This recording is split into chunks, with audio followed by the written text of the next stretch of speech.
As you know, the Lakers have traded Anthony Davis for Luka Doncic. There are a few other guys who were involved in this trade, but they're not name worthy. I discussed my reaction to this trade on a previous video I had made when it broke out.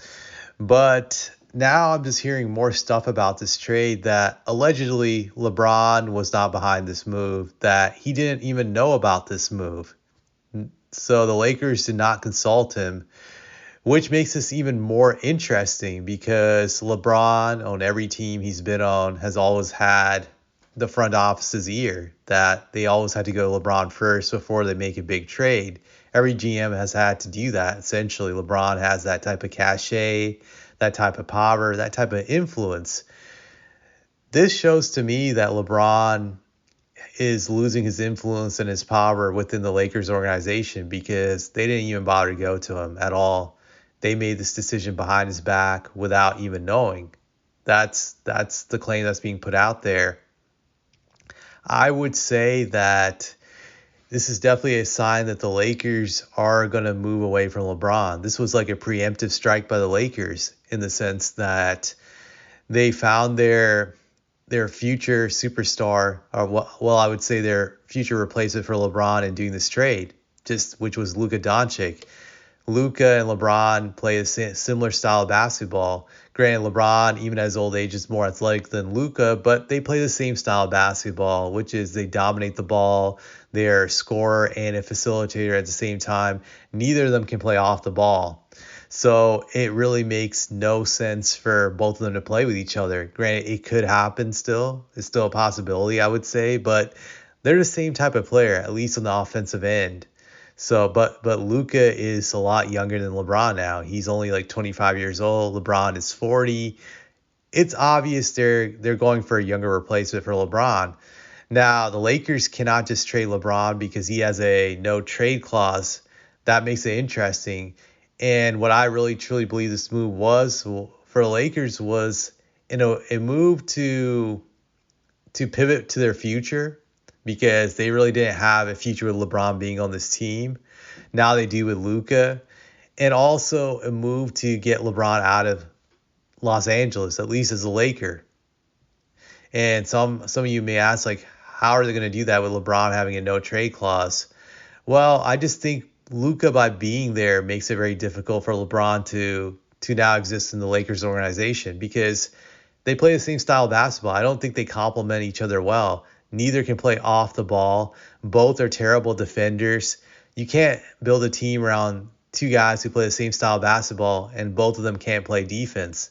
It makes no sense. And I think even LeBron knows this deep down inside, that there's no way him and Luka can really coexist and win at a high level together. It's just not set out to be that way. For them to even have a chance to win together at a high level, they would need a rim protector. They don't have that now with Anthony Davis being gone. So I just don't see it. I think LeBron is even smart enough to know that there's not really a way he can win with Luka in LA. So now LeBron is put in a tough situation. I think the Lakers did this by design in the sense that he has to decide whether or not he wants to play out this season with the Lakers, or does he just agree to the Lakers trading him to some other team. Granted, he has a no trade clause, but he can come to the Lakers and ask to be traded and tell them a list of teams he would like to go to and he would be willing to go to. I think LeBron's now put in that bind where he has to really make a quick decision, at least for this season. Does he want to waste all of this season playing with Luka and just be a first round out team, or even possibly miss the playoffs? Because their defense is going to be terrible now with Anthony Davis not being there. I just don't see how they can be a good defensive team. They have two guys who can't even guard a traffic cone. Just they're that bad. Just they're both traffic cones out there. So I don't see how they can be successful this season. So I think LeBron has to make that decision now. Like, is he going to waste time for the next few months? Maybe he will, and then he'll have a summer vacation. Or does he get traded to another team where he feels he can win a title at, or just contend for one? I personally don't think LeBron can contend anywhere now because of his old age. I think he's a stat pattern. I've said this for a while, but that's what it comes down to.